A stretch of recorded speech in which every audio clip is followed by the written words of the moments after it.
자, 가보도록 하겠습니다. 지난 시간에 이어서 문제풀이부터 한번 같이 가보도록 하죠. 개념 설명은 지난 시간에 다 했었고요. 자, 1번. 지난 시간에 안 들으셨던 분들은 그냥 편하게 들으세요. 제가 개념 설명서 유튜브 링크를 보내드리도록 하겠습니다. 자, 1번에 보면 다음 상을 맞으면 틀리면 X표 하시오 라고 했습니다. 시의 3요소에 대한 얘기 지난 시간에 했었죠. 시의 3요소 여기 왼쪽에 써 있습니다. 운율, 심사, 주제이고요. 시험에 당연히 운율 굉장히 잘 나와요. 운율이라는 건 무언가 반복됨으로써 운율이 형성된다 라는 거 기억해 두시면 좋겠고요. 심상이라는 건 이미지이고요. 영어로는 그 다음에 여러분 감각이라고 생각하시면 된다. 그래서 시각, 청각, 후각, 촉각, 미각 이런 것들 얘기합니다. 그 다음에 주제 이런 것들이 시의 구성 3요소다라는 거요. 그래서 여기 보면 심상, 주제, 화자가 아니라 운율이 해당이 되겠다라는 거요. 그래서 X가 되겠고요. 2번 시에서 일정한 규칙이 반복되는 운율을 외형률이라고 한다. 자, 일정한 규칙의 반복이고요. 외형률, 그죠? 외형률이라는 건 뭐다? 일정한 규칙이 반복되는 것이다 라는 거예요. 그래서 맞는 얘기가 되겠습니다. 그래서 외형률의 반대말은 내재율이고요. 이건 일정한 규칙이 없는 것입니다. 그래서 보통 이 위에가 제가 지난 시간에 얘기했듯이 시조 같은 거 옛날에 어떤 형식을 지켜서 짓는 시 같은 게 여기에 해당이 되고요. 요새 짓는 어떤 자유시, 그러니까 현대시 같은 경우는 자유롭게 쓰기 때문에 일정한 규칙 같은 건 없겠다. 이런 얘기를 했습니다. 자, 세 번째, 시에서 느껴지는 이미지를 심상이라고 한다. 자, 시에서 느껴지는 이미지라고 얘기하고 있죠. 그죠? 물론 여기에 감각이다 이렇게 나와 있지만 심상, 이미지, 감각 얘네들은 같은 말이다 라고 그냥 여러분들 알고 계시면 되겠습니다. 그래서 5가 되겠고요. 4번 상징 구체적인 사물을 추상적인 대상으로 표현할 때 사용하는 방법이다. 자, 상징이라는 거 제가 지난 시간에 열심히 설명했는데 상징은 어떻게 되는 거다? 추상적인 걸 구체적인 걸로 제가 그래서 막 지난 시간 뭐 비둘기 평화 막 이런 얘기 했었어요. 그래서 어떤 추상적인 평화라는 것을 내가 얘기하기 위해서 그걸 구체적인 사물 뭘로? 비둘기로 나타내는 것, 이게 바로 상징이다 라는 거예요. 그래서 방향이 여기서 틀렸죠? 구체적인 사물은 추상적인 대상이 아니라 추상적인 대상을 구체적인 사물로 표현할 때 사용하는 방법입니다. 위치가 바뀌어 있다 라는 거예요. 그래서 4번의 X입니다. 자, 2번 넘어가 보도록 하죠. 자, 오랫동안 사용되어 그 뜻이 굳어져 널리 알려진 상징이다. 상징에는 크게 원형적 상징, 관습적 상징, 개인적 상징이 있는데 오랜동안 사용됐다, 그죠? 습관적으로 계속해서 전해져 내려온다 라는 의미로 얘 무슨 상징이 되냐면 관습적 상징이고요. 실제 시험에는 잘 안 나옵니다. 너무 걱정 안 하셔도 돼요. 개인적으로 중학교 때 상징에 대해서 묻는 문제가 나온다면 별로 좋은 문제는 아닙니다. 그 선생님이 조금 특이한 경우니까 넘어가 보도록 하겠습니다. 자, 그 다음에 소설입니다. 소설의 특징 중 진실성입니다. 여러분, 진실성은 사실이 아니에요. 사실이 아니라 그 얘기 안에 뭐가 담겨있느냐, 어떤 인간이란 무엇인가, 삶이란 무엇인가와 그런데 어떤 삶의 진솔한 모습 같은 게 담겨있는 게 진실성입니다. 자, 그래서 줄거리 형태를 산문으로 표현했다. 이거는 산문성이죠? 그죠? 산문성. 줄글 산문이에요. 2번 허구의 이야기지만 현실 세계를 반영했다. 얘는 허구성이죠. 허구는 쉬운 말로는 거짓말입니다. 불화. 자, 세 번째 인생의 진리와 삶의 진솔한 모습을 닮았다. 그죠? 이렇게 진리, 삶의 어떤 진솔한 모습 이런 게 바로 진실성이다라는 거예요. 4번은 서사성, 시간의 흐름에 따라 이야기가 전개되는 서사성. 5번은 문제, 표현 기법 등을 통해 예술적 아름다움과 감동을 정하는 예술성이 되겠습니다. 실제로 얘는 단답형으로 나오기도 해요. 이렇게 객관식으로 나오면 너무 쉽고요. 단답형으로 나오기도 하니까 좀 알고는 계시면 좋은 개념들입니다. 자, 넘어가 보도록 하죠. 4번. 자, 소설 구성 중 다 보기에 해당하는 것. 자, 사건의 전개가 시간의 흐름을 따르지 않고 순서가 뒤죽박죽이다 라는 거예요. 시간이 원래대로 흐르면 우리가 그걸 무슨 구성이라고 하고요? 순행적 구성이라고 해요. 순행적 구성. 시간의 흐름대로, 그죠? 흘러가는 것이고요. 평면적 구성은 뭐예요? 등장인물의 성격 변화가 없는 걸 얘기합니다. 예, 성격 변화가 없는 거. 액자식 구성은 이야기 안에 또 하나의 이야기가 이렇게 액자 모양으로 이렇게 들어가 있는 게 액자식 구성이에요. 이야기 안에 또 하나의 이야기가 있는 것이고요. 네, 정답은 4번입니다. 그죠? 입체적 구성이라고도 하고요. 우리 보통 시험에서 뭘로 정말 많이 배우냐면 역수행적 구성이나 뭐 이런 말로 여러분들이 많이 들어보셨을 겁니다. 그래서 입체적 구성, 시간 내 순서가 뒤죽박죽인 것이라고 생각하면 돼요. 옴니버스식 구성은 하나하나의 이야기가 서로 관련을 맺고 있지 않은 이라고 보시면 돼요. 하나하나의 이야기가 각각 독립된 에피소드로 전개되는 것, 그게 바로 옴니버스식 구성입니다. 자, 그 다음 넘어가 보도록 하죠. 5번입니다. 자, 소설의 배경에 대한 설명을 알맞지 않은 것이라고 했습니다. 자, 사건적인 현실감을 준다. 그죠? 이 배경은 그죠? 시간이든 공간이든 이런 걸 제시함으로써 여러분한테 현실감을 주게 되고요. 분위기를 조성하게 되죠. 현실에 실제로 존재하는 공간만 설정된다. 그러진 않죠? 소설에 약간 SF적인 요소가 있을 수도 있고 현실에 없는 거, 판타지 요소가 있을 수도 있으니까요. 꼭 현실에 존재할 필요는 없습니다. 정답은 3번. 자, 6번. 이거는 지난 시간에 했어요. 굉장히 중요하게 다뤘던 내용이고 여러분 앞으로 이 6번과 관련된 문제가 계속 나올 겁니다. 시험 때까지. 이거는 안 풀어져 있고 지난 시간에 빠지셨던 분들은 제가 영상 보내드릴 테니까 여기까지 해서 채워보시면 되겠습니다. 자, 넘어가 보도록 할게요. 봄으로 가보자. 이제 본격적으로 첫 작품입니다. 실제로 여러분들 항상 1학기 국어 첫 단원에는요 뭐와 관련된 작품이 많이 실려 있냐면 봄과 관련된 작품이 많이 실려 있어요. 아무래도 3월 개학이니까 그죠? 그런 거와 관련된 얘기를 하게 될 겁니다. 자, 여기서 봄이라는 거 배우실 때 주요한 시어의 의미를 일단 찾아보셔야 돼요. 당연히 중요한 시어는 봄입니다.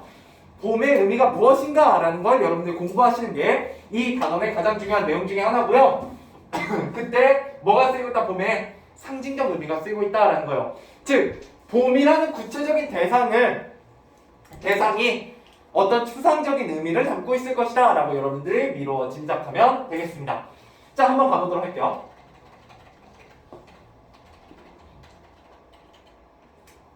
자, 가보도록 하죠. 자, 기다리지 않다도 오고 기다림마저 잃었을 때에도 너는 온다. 자, 좀 시가 쓸 게 많아요.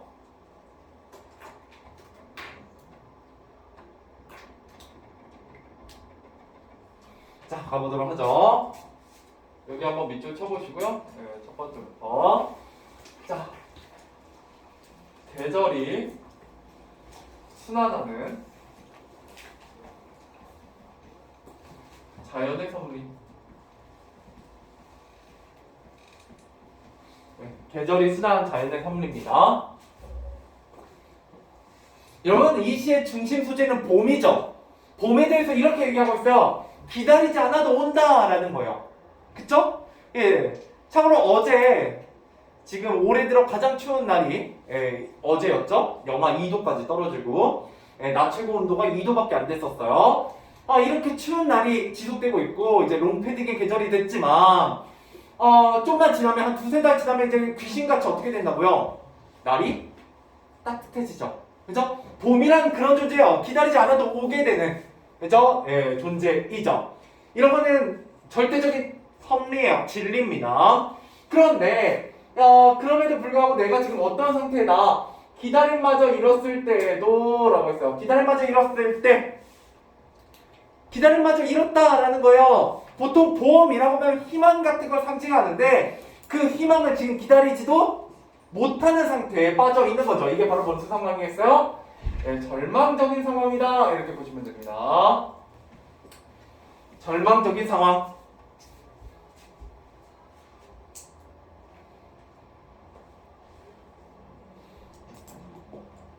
봄이라는 건 내가 기다리지 않아도 오지만 그 기다림이 너무나 길기 때문에 그 기다림마저 잃었을 때, 그죠? 절망적인 상황일 때 뭐가 바로 너가 온다라는 거예요. 이때 너라는 건 당연히 봄이고요. 당연히 의인법이 쓰이고 있습니다. 의인법. 의인법. 그 다음에 온다. 동그라미 쳐놓으시고 온다. 자, 이때 온다라고 얘기하는 거 좀 이따 밑에서 온다가 또 반복되니까 좀 이따 할게요. 그러려면 여기에서 여기까지 1, 2행 1, 2행 묶어보시고 봄이 오는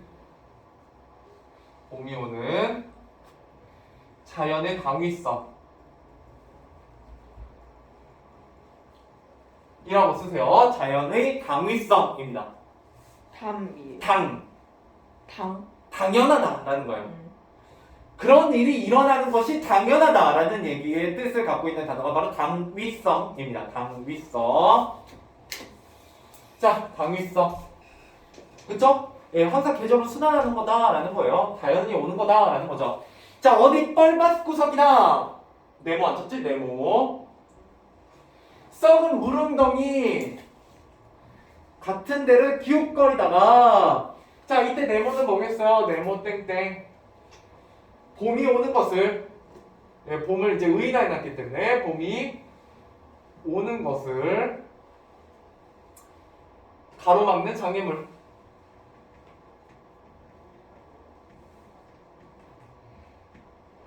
봄이 오는 것을 가로막는 장애물이 바로 뻘밭구석, 썩은 물웅덩이입니다. 여러분 딱 봐도 뻘밭구석이나 썩은 물웅덩이는 긍정적인 의미를 주는 시어라기보다는 부정적인 의미를 주겠죠. 그죠? 그럼 봄이 긍정적일 때 그 봄이 오는데 그 봄이 오다가 뻘밭구석이나 썩은 물웅덩이를 기웃거리는 행위는 봄이 천천히 오게 되는 이유가 될 거예요.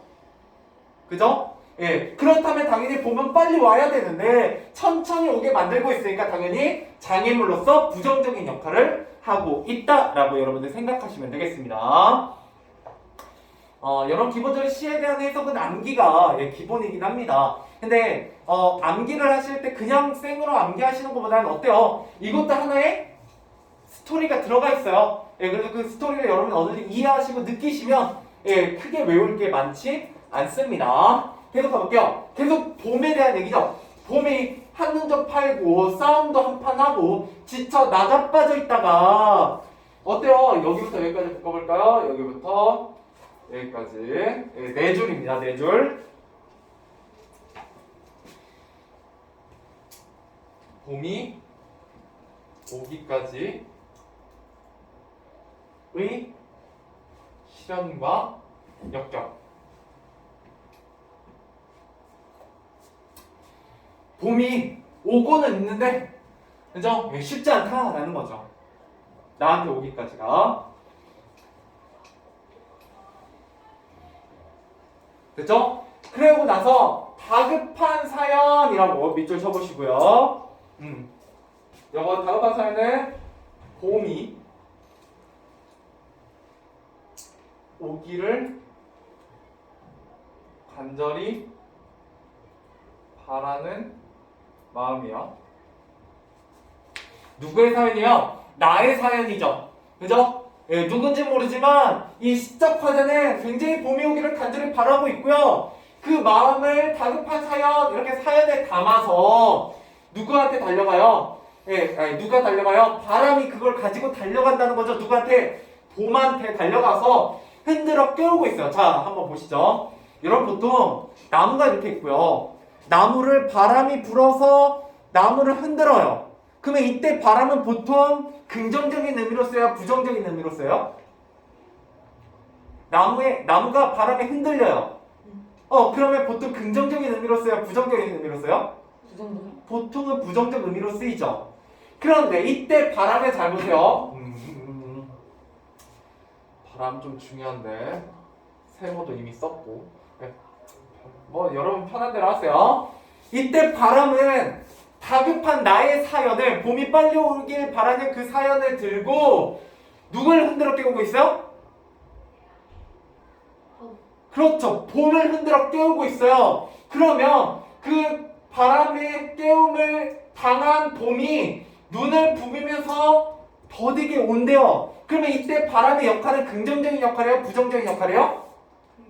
그렇죠. 봄을 깨우는 긍정적인 역할이죠. 그래서 시험에 잘 나옵니다. 이때 바람은 뭐다? 마라니의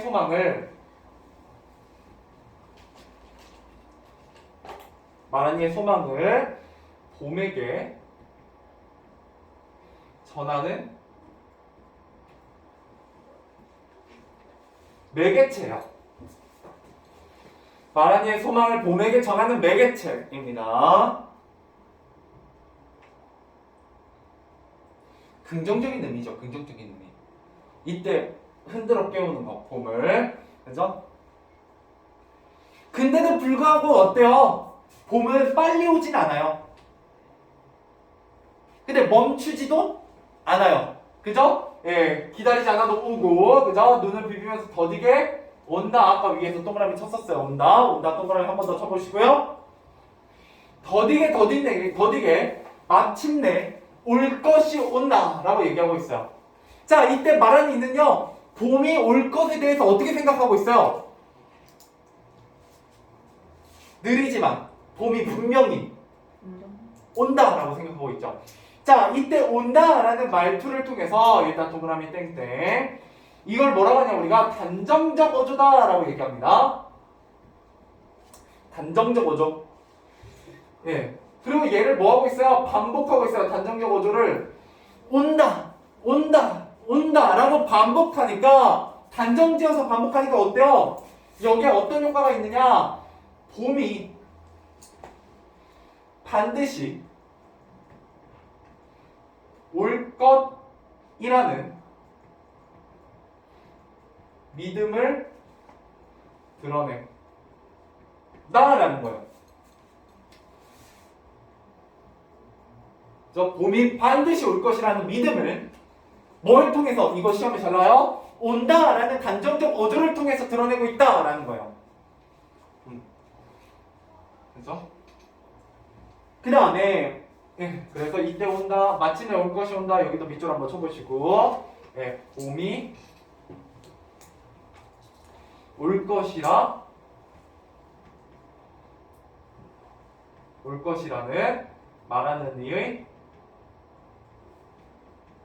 확신이 드러나는 부분입니다. 왜냐, 같은 말이에요.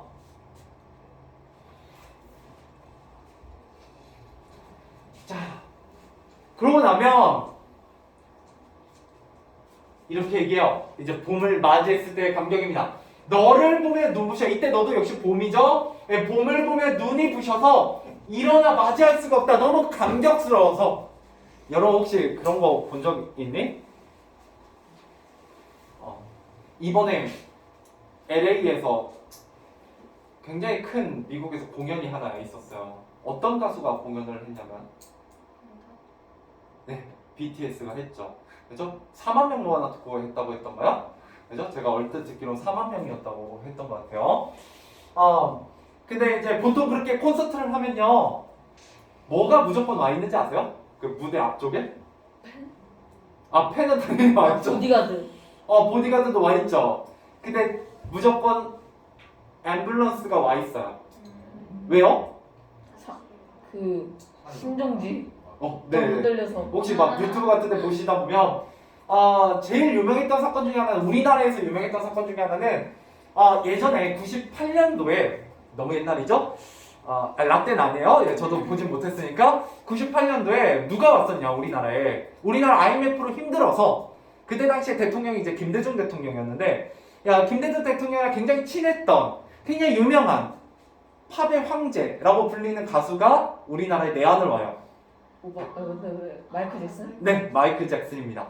마이클 잭슨이 참고로 김대중 대통령과 고 김대중 대통령과 친구였고요. 예, 굉장히 친했다고 해요. 그리고 우리나라가 IMF에 빠지니까 이 나라가 되게 국민들이 힘들겠구나. 그럼 내가 가서 공연을 해줘야지 하고 실제로 98년도에 와서 공연을 합니다.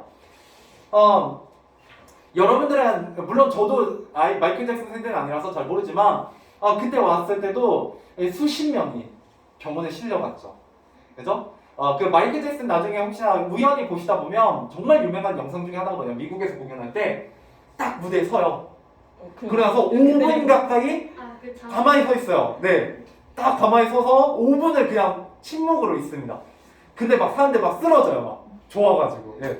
그랬는데 내가 뭔 얘기 하려고 하냐. 너무너무 좋은 사람을 보거나 그러면 어떡해요? 막, 너무 좋아요 하면서 막 울고 막 쓰러지잖아요. 그죠? 솔직히 전 이해가 잘 안 됩니다만.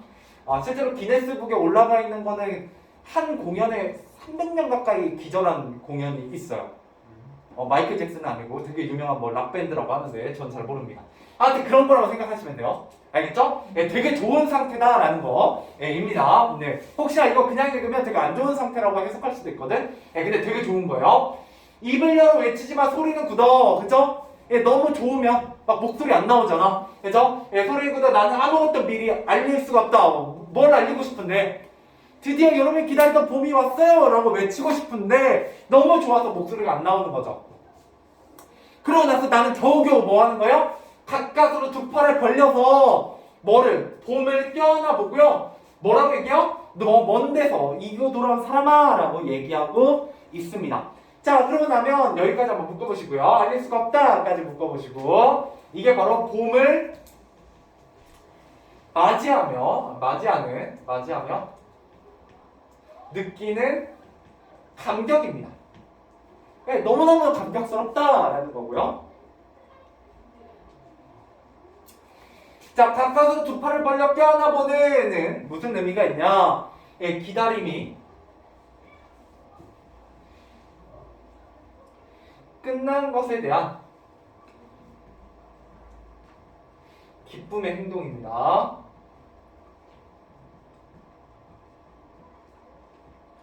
자, 그러고 나서 너 먼 데서 이기고 돌아온 사람아 라고 얘기하고 있어요. 이렇게 얘기함으로써 뭐 하고 있다? 봄에 대한 예찬적 태도를 보이고 있다라는 거예요. 예찬적 태도. 예찬이 뭐예요? 예찬. 찬자가 칭찬이에요. 그래서 굉장히 높여서 칭찬하는 상태라고 보시면 됩니다. 예, 그러니까 칭찬보다 한 단계 높은 것이라고 보시면 돼요. 자, 근데 여러분 잘 보세요. 이거 쓰시고 나서 자, 여기서 문제입니다. 봄은 왔을까요? 안 왔을까요?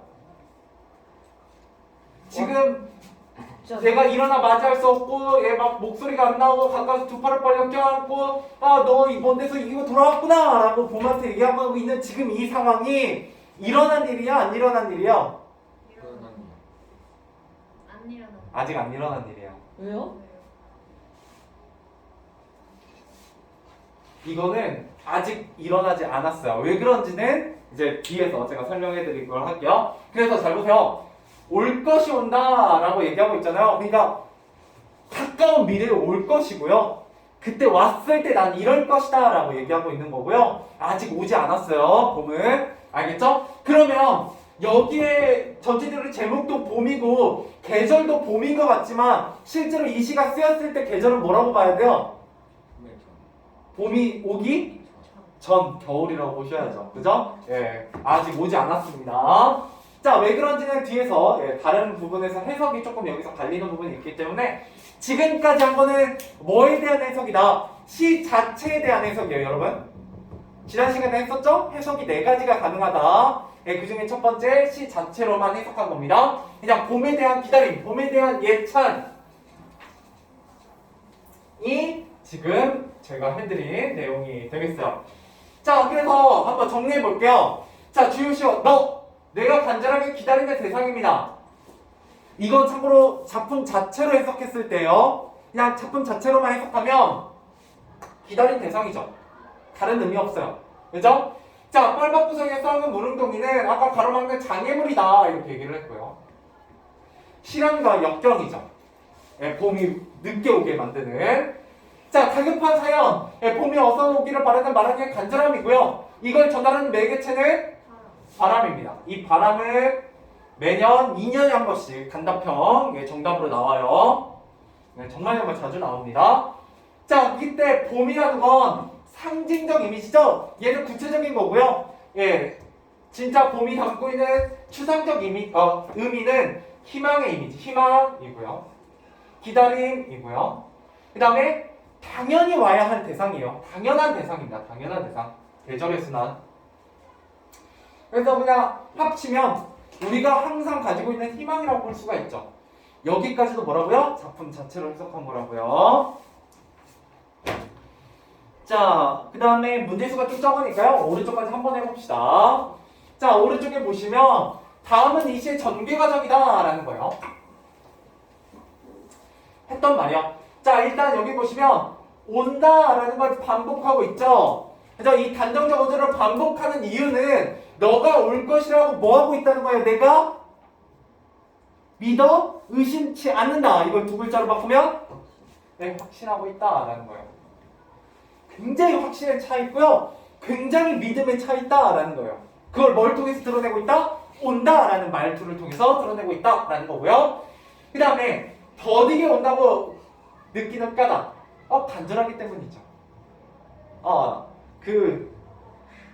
여러분들 가끔 막 시계를 막 보려고 노력하잖아요. 언제 끝나나?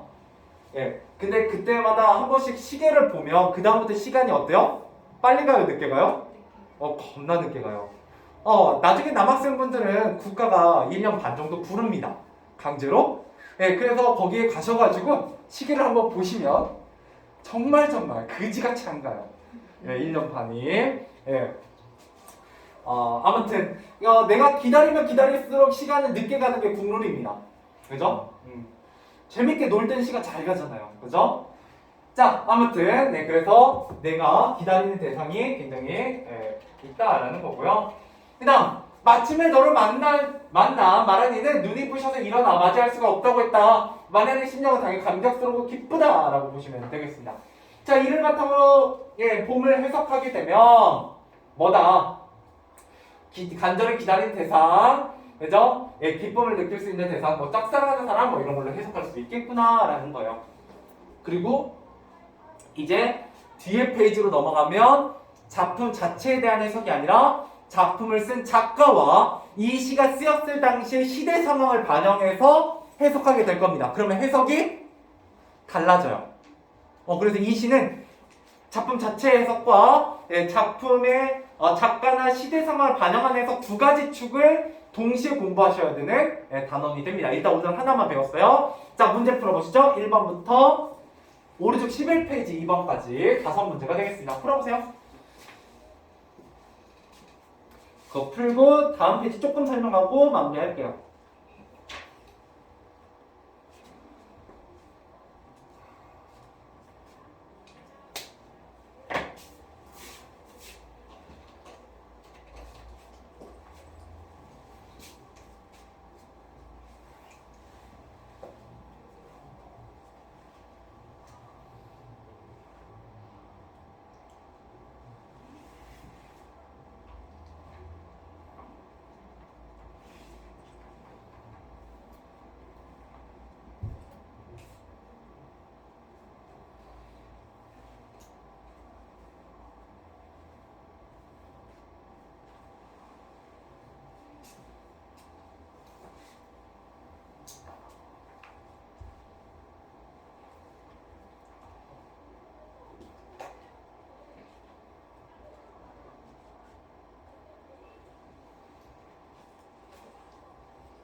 자, 가보도록 하겠습니다.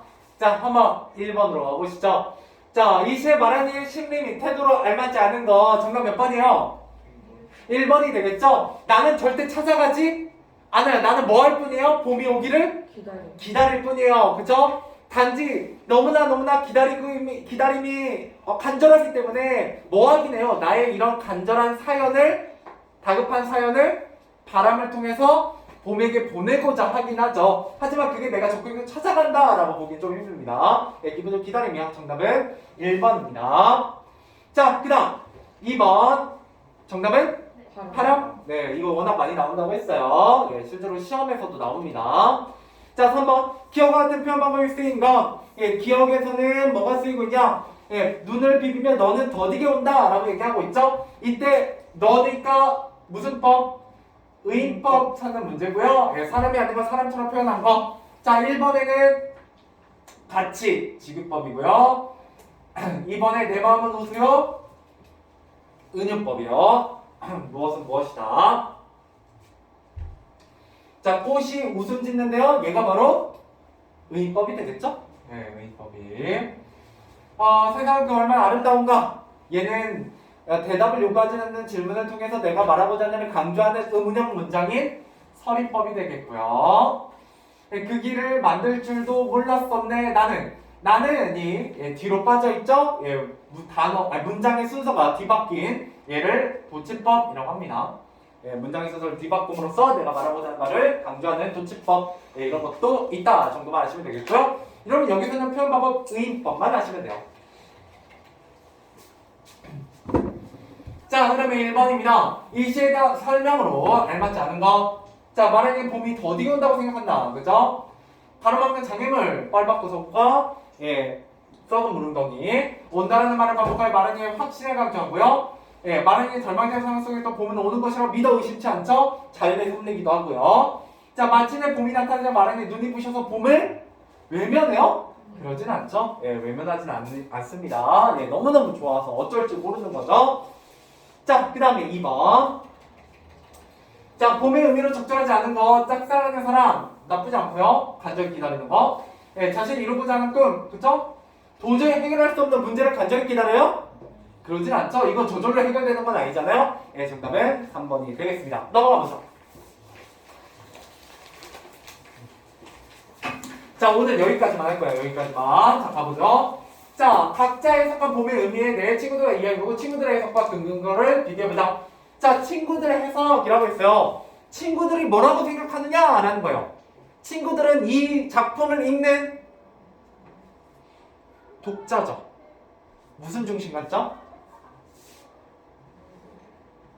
독자 중심 관점입니다. 이게 알겠죠? 이거 두 개가 독자 중심 관점으로 나와요. 자, 그래서 우리가 이루고자 하는 꿈으로 예, 의미한다. 그죠? 예.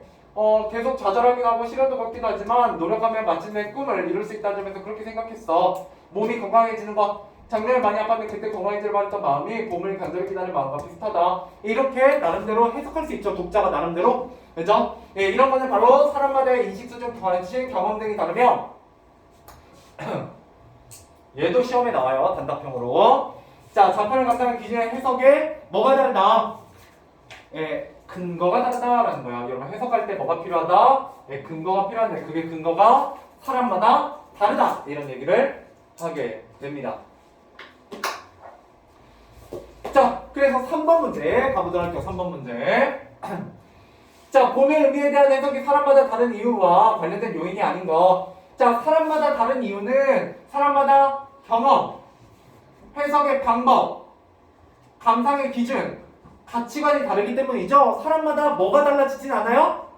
읽는 작품 내용이 달라지진 않겠죠? 그 작품 내용은 똑같아요. 그래서 우리가 이 전 페이지까지 배운 게 바로 뭐에 대한 해석이라고요? 작품 내용 그 자체로 해석한 거예요. 시어의 의미, 표현법, 반복 뭐 이런 거 얘기하면 작품 자체에 대한 해석이었습니다. 그리고 거기서 벗어나서 이제 나의 경험이나 가치관을 반영하기 시작하면 뭐에 대한 해석이었다?